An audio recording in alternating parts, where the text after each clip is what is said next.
Entonces, dentro de la teoría del conocimiento, Platón distinguió un dualismo, dos tipos de conocimiento, el sensible y el intelectual. Ya habíamos dicho, el sensible se refiere a lo que nosotros podemos ver, oír, escuchar, tocar, oler, degustar, etc. Y todo eso es falso. Por otro lado está el conocimiento intelectual. El conocimiento intelectual es dentro o está dentro del mundo de las ideas y solo se aspira a llegar allí a través de la razón. Y ese mundo de las ideas, esa razón reside en el alma, según Platón, que de eso es lo que vamos a hablar ahorita. La teoría del alma para Platón. Hace ratos les pregunté que si el alma es mortal o es inmortal, pues veamos qué opinaba Platón para la época de su tiempo o en su momento. Platón distinguió un dualismo en la teoría del conocimiento sensible y conocimiento del mundo de las ideas. En el alma también, o en cuanto al cuerpo, distinguió un dualismo antropológico que se refiere al ser humano. Es decir, el ser humano está compuesto de dos partes, de cuerpo y alma. El alma, para Platón, es como un principio del conocimiento racional, es decir, ahí en el alma reside el conocimiento verdadero, el ser. Ahí está la esencia del ser humano, ahí está la razón, ahí está el mundo de las ideas, podríamos decirlo, para Platón, en el alma. Es lo más bello y es lo más sublime para Platón. Dice que el alma, según Platón, se encarnaba en el ser humano. Es decir, que no nacía el ser humano con alma, sino que el alma se metía dentro del ser humano, llegaba, descendía y llegaba al ser humano. Por lo tanto, el alma era separada del cuerpo y por lo tanto cuando el cuerpo perecía o fenecía,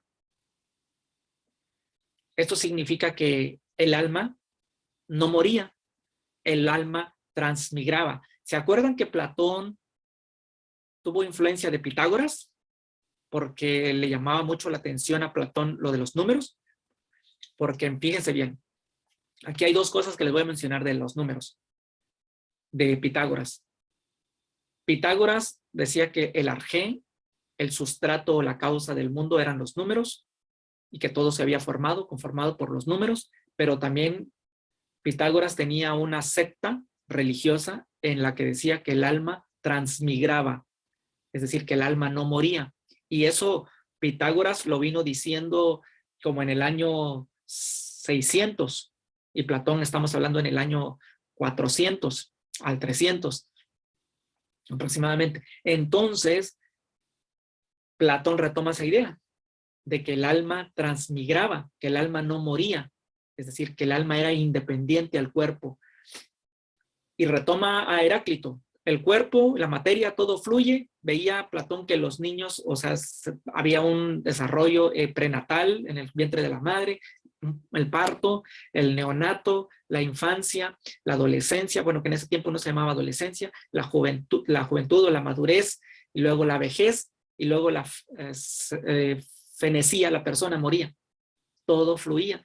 Entonces se dio cuenta que el alma, que el cuerpo moría, pero que el alma no debía morir, porque ahí eran las ideas y ahí estaba en un mundo que iban a permanecer y que cuando otra persona llegara, pues iba a rescatar esa idea o iba a tener la idea, pero la idea no iba a morir, era lo perfecto, porque era eterno, era inmutable, no cambia.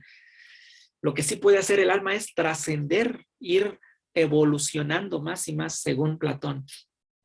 Pero aquí Platón también, dentro de lo que habla de los números, hay otro aspecto interesante. Como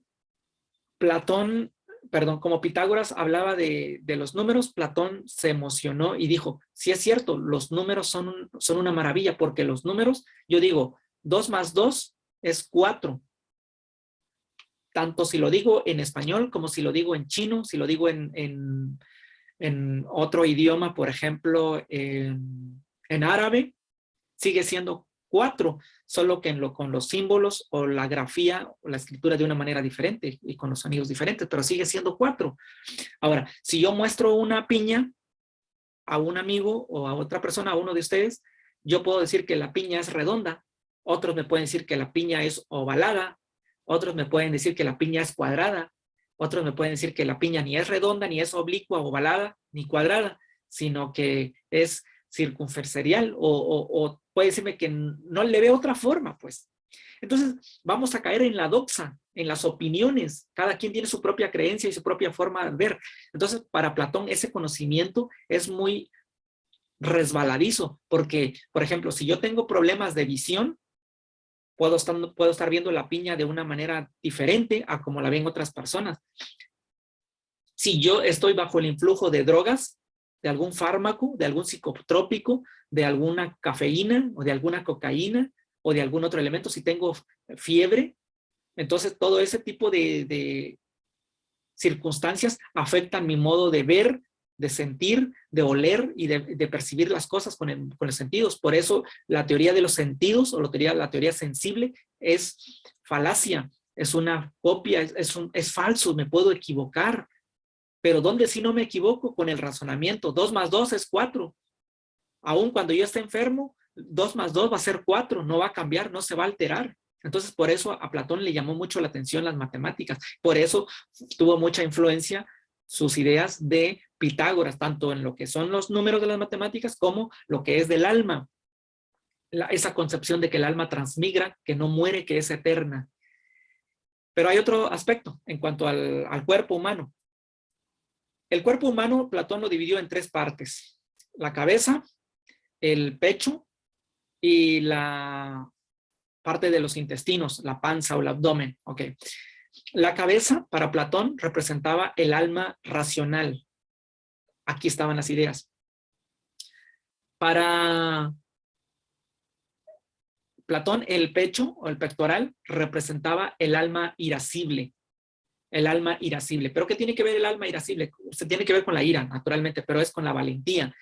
Por eso aquí hablaba de que estaban ciertos tipos de personajes. Ahorita les explico, ¿no? Y el alma concupiscible es el abdomen o la panza de los intestinos, y aquí se refiere a los deseos o a los apetitos carnales.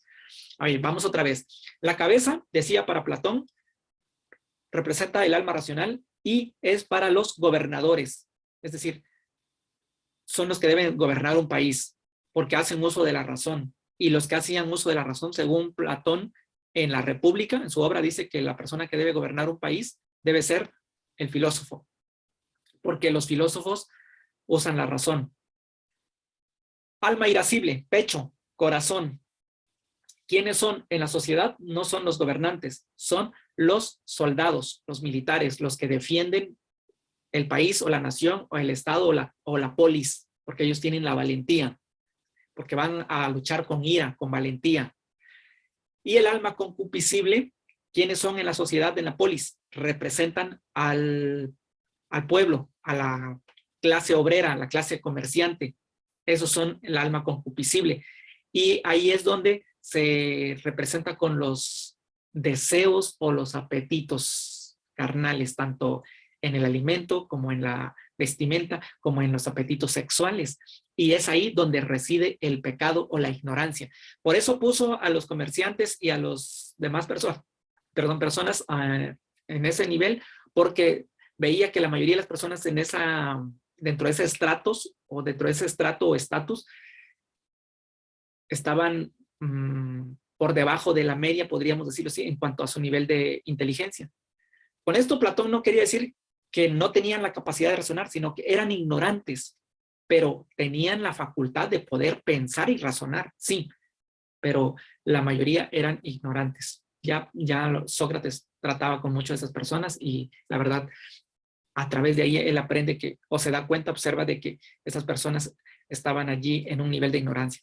Ahora, Platón habla del pecado, pero no el pecado como lo entendemos hoy en un ámbito religioso.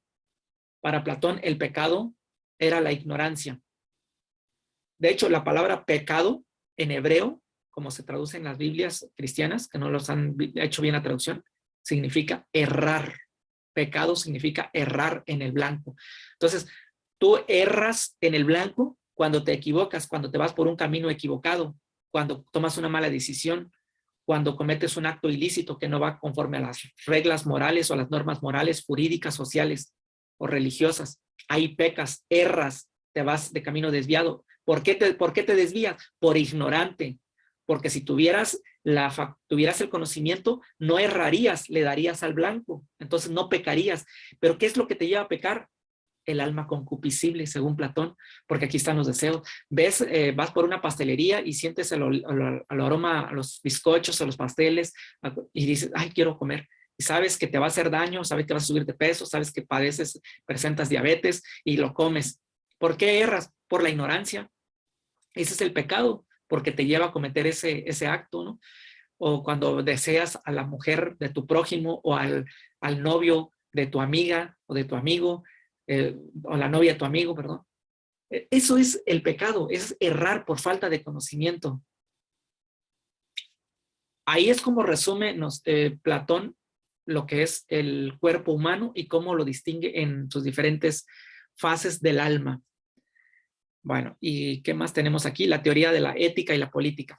Aquí es lo que yo les estaba comentando ahorita, ¿no? El principal objetivo de Platón era cómo mejorar la vida del hombre en la polis. ¿Cuál es la mejor forma de gobierno? Según, para él, la mejor forma de gobierno es la de los filósofos, que está en su obra máxima, que es la República. Entonces, los gobernantes hacen uso de la razón, porque ahí está la sabiduría, que es el alma racional de la ciudad. Los guerreros o los soldados tienen la fortaleza, que es el alma irascible de la ciudad. Y los productores, que son los comerciantes, los alfareros, etcétera, ellos son la templanza, o ellos tienen el poder. La templanza se refiere a la moderación de esos apetitos que nos surgen, de querer comer esto, de querer ver esto, de querer escuchar esto, de querer tomar esto, de lo que no me pertenece. Eso es la templanza. ¿Cómo moderar esa templanza que está dentro de lo que es el alma concupiscible, el alma de los deseos o de los apetitos? Que eso es lo que representa, lo que nos induce al pecado o a errar, en este caso la ignorancia. Bueno, vamos a pasar ahora rápidamente a Aristóteles. Aristóteles, discípulo de Platón. Entonces, esto es una triada, ¿no? Cada uno es maestro de otro y así sucesivamente. Sócrates, maestro de Platón. Platón, maestro de Aristóteles. Aristóteles, 384 al 322, en el siglo IV antes de nuestra era común. Aristóteles también habló de la teoría de la realidad. En un costado vemos lo que Platón postulaba y en el otro margen extremo vemos lo que Aristóteles estaba considerando. Entonces, para Aristóteles, la verdadera realidad es la sustancia, la materia, la forma. En otro caso, ese dualismo se le llama ilemorfismo. A eso le llamó Aristóteles ilemorfismo. Es decir, que la verdadera realidad está aquí, en la materia. Esto que nosotros vemos como realidad es para nosotros lo verdadero, según Aristóteles. Mientras que Platón decía que no, eso es falso. La materia es falso, es una copia del molde que está dentro del mundo de las ideas. Por lo tanto, Aristóteles decía que la forma está dentro de la materia. Es una unidad indisoluble. Tanto materia como forma están unidas. La forma está dentro de la materia. Y Platón decía que no, que las ideas están fuera de la materia. O sea, que yo soy materia. ¿Dónde están mis ideas? Están fuera de mí. Muchos dicen que está aquí nuestra razón, pero hay otros que dicen que está en el espacio, en el infinito, en el cosmos, porque el alma viene de arriba y se mete en el ser humano. Y entonces, pero el alma es algo separado para Platón. Y para Aristóteles hay una unidad indisoluble, es decir, materia y forma son lo mismo, están dentro, están contenidos. Aristóteles habla de una teleología inmanente, es decir, que el universo está dirigido por su propia ley natural, no hay otra ley que lo mueva, sino por su misma ley natural. Platón decía que el universo está dirigido por la idea del bien, la idea de hacer el bien, es decir, que para Aristóteles las cosas ocurren por su misma fuerza natural, mientras que para Platón, si uno practica el bien, es como el universo está conformado por esa idea y todos buscamos o trascendemos a buscar el bien, en la opinión de Platón. Hay un motor inmóvil, según Aristóteles, en el mundo. Es decir, un motor que para Sócrates, perdón, para Aristóteles, ese motor que daba vida al universo no se movía, era inmóvil, no se puede representar en pocas palabras. Mientras que Platón decía que el cosmos o el mundo, hay la influencia de alguien que lo está moviendo, alguien lo está manipulando, alguien lo está ejerciendo dominio sobre el mundo, y eso él le llamaba el demiurgo. El demiurgo es como una divinidad o un dios, según Platón. Eso es en cuanto a la teoría de la realidad, del comparativo. En cuanto a la teoría del conocimiento, tanto Aristóteles como Platón distinguen dos tipos de conocimientos, ¿ok? Platón habla de las ideas y de las cosas sensibles. Las ideas son lo más importante y de ahí salen las cosas sensibles. Y para Aristóteles es lo opuesto. De las cosas sensibles que nosotros vemos surgen nuestras ideas. Esa es la diferencia entre estos dos. Ahora, dentro de la teoría del alma, ¿qué piensa Platón? ¿Qué piensa Aristóteles del alma? Bueno, Aristóteles dice que el ser humano tiene, o en el ser humano, o en la vida, en el cosmos, hay tres tipos de almas: la vegetativa, sensitiva y racional. La vegetativa tiene que ver con la reproducción, con el alimento. Eso está en las plantas y también en los seres humanos. Y la sensitiva tiene que ver con los apetitos o con los deseos. Y eso está más bien en los animales, decía Aristóteles. Y el alma racional es propia y única y exclusiva de los seres humanos, porque solamente los seres humanos tienen razón. Las plantas no tienen razón, los animales, los caballos o los perros no tienen razón, según la filosofía de Aristóteles. Esos son los tres tipos de almas. Mientras que para Platón ya habíamos visto que hay tres almas: la racional, la del intelecto, la irascible, la que es la del corazón, y la concupiscible, que tiene que ver con la del abdomen. Aristóteles decía que el cuerpo humano y el alma son uno. Lo que estábamos hablando hace ratitos, materia y forma son uno. La forma está dentro de la materia. Aquí decía él que cuerpo y alma forman una unidad indisoluble, que no se pueden separar. A eso se le llama hilemorfismo otra vez. A esa unión, a esa fusión, se le llama, en palabras de Aristóteles, hilemorfismo. Es decir, que cuando muere el hombre, muere el alma naturalmente. Esa es la postura de Aristóteles, mientras que Platón decía que no, que el cuerpo, hizo una alegoría también de esto, que el cuerpo es una prisión, una cárcel del alma, donde el alma lucha por salir nuevamente, por trascender, pero el ser humano la tiene aprisionada y el cuerpo humano la tiene aprisionada y no la deja salir. Por eso, esto viene de que Platón lo aprendió de Sócrates, porque Sócrates decía que todo el conocimiento está en el alma, está dentro del ser humano. Por eso había que sacarle el conocimiento al ser humano, había que hacerle parir el conocimiento. Nuestra alegoría hoy en día es, nosotros tenemos, por ejemplo, un vaso.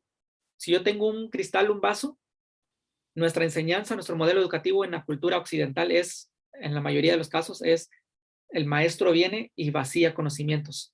Está llenando al vasito, le está metiendo cosas de aquí afuera, le está llenando conceptos, ideas, creencias, doxas, episteme, todo lo que ustedes quieran le está metiendo al niño, al sujeto en el aula, en toda su educación, y ahí va. Entonces, cuando llega un ser adulto, un ser anciano, tiene conocimientos de todo lo que le fue metido no literalmente, pero sí le fue inculcado, adoctrinado por sus diferentes maestros o maestras.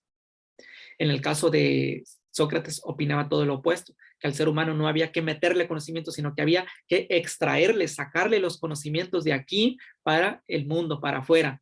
Esa es la contraposición, la diferencia entre estos modelos educativos o entre estos modelos de pedagogía, de la de Sócrates y la de nuestra. Entonces, para Platón el alma era muy importante, ahí estaba el conocimiento, ahí estaba el saber, ahí estaba el mundo de las ideas, mientras que para Aristóteles no había separación entre cuerpo y alma, sino que eran uno mismo, y al fenecer o al morir uno, moría naturalmente el otro. Y en cuanto a la teoría de la política, ética y política, bueno, ambos pensaban que la felicidad consiste en el conocimiento intelectual. A esto se le llama eudemonismo. Es decir, Para ellos, la felicidad no consistía en tener bienes materiales, en tener casas, autos de lujo, posesiones, dinero, poder, mujeres, hombres, no, sino más bien en aspirar a llegar a tener más conocimiento. En la medida que se llegan a tener más conocimiento, más alumbramiento, más iluminación, en eso consiste la felicidad, en el bien, buscar el bien para el bien común, no solo el conocimiento para sí mismo, sino para compartirlo a la humanidad. A eso se llama eudemonismo, prácticamente que eso es la felicidad. Ambos aceptan el intelectualismo moral, ambos entienden por sabiduría la prudencia o la moderación, la templanza, ambos entienden la ética como parte de la política, como parte de hacer el bien y gobernar y buscar el bien, la mejor forma de gobierno para el pueblo. Platón decía que el gobierno ideal era una utopía, no existía, pero que si existía, los mejores representantes para gobernar el país o la polis eran los filósofos. Aristóteles pensaba que el gobierno basado en el análisis de constituciones reales, es decir, de un grupo de personas y a partir de una legislación que permitiera la distribución de los bienes de una manera más equitativa e igualitaria. Platón hablaba de la justicia individual como armonía entre las tres virtudes del alma, mientras que también Aristóteles hablaba de la justicia individual como búsqueda del término medio. ¿Por qué medio? Porque sabíamos que Platón lo refería al alma, a lo más importante, pero Aristóteles al término medio se refiere al ilemorfismo, que es materia y forma están en lo mismo, cuerpo y alma están en lo mismo. O sea que no hay que ir a un extremo ni al otro extremo, ni al cuerpo ni al alma, sino ahí en el centro que es el ilemorfismo. Y la justicia, para Platón la justicia como hacer a cada uno lo que le corresponde o lo que le toca hacer, ¿no? Entonces Platón decía que justicia para él era tú haz lo que te corresponde según tus capacidades, según tus dones, según tus virtudes, y Aristóteles veía la justicia como dar a cada uno lo suyo o lo que le corresponde. Uno lo ve como hacerlo, lo que te corresponde, y el otro a darle lo que le corresponde. En realidad, estos son los conceptos, los elementos más destacados de podríamos decir, de sus teorías de estos filósofos. No obstante, hay mucha más información. Por ejemplo, si uno quisiera hablar sobre el diálogo de Timeo, Critias y Timeo, el diálogo del banquete, la república, el diálogo de ética, el diálogo de Nicomano, perdón, hay muchas obras de estos filósofos y pues llevaría todo un mundo de tiempo estar debatiendo o discutiendo, analizando estas posturas filosóficas. No obstante, de manera muy general, para tener una visión un poquito de manera holista, grosso modo, ahí tenemos los elementos más destacables de estos personajes. En los videos que están dentro de la plataforma también pueden verlos. Ahí menciono algunos otros conceptos diferentes. Algunos son muy similares, pero hay algunos otros puntos diferentes que también los pueden analizar. Hasta aquí voy a suspender la grabación y me quedo con ustedes nada más para hacer alguna aclaración de lo que les he platicado.